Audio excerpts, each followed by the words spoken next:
locating a safe place for them to go. And every night that you're away is a new night, is a new day back in. So the 21 days starts again. It's a tricky situation, but a lot of youth don't stay for 21 days consecutively.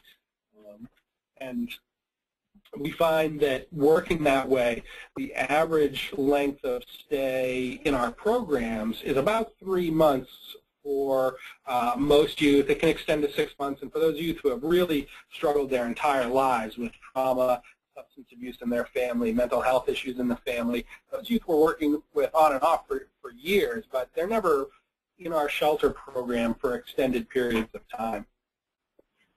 Right. This is Jeff from Lighthouse. I would agree with everything they said, and just add that for those youth that come to our basic center that don't want to stay, we would consider harm reduction to potentially be some transportation assistance to get them to their next place, any kind of food assistance or clothing assistance, even while they're with us. But if they choose to leave, we still want to make that as safe as possible.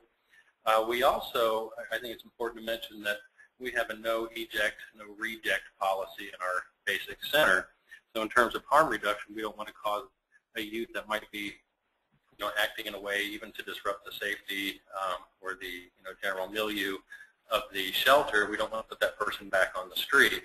So we'll employ some of those methods that Bob mentioned, bringing in additional staff, using safety plans, precautions, things like that to better manage that program. But we are not going to put youth back out on the streets.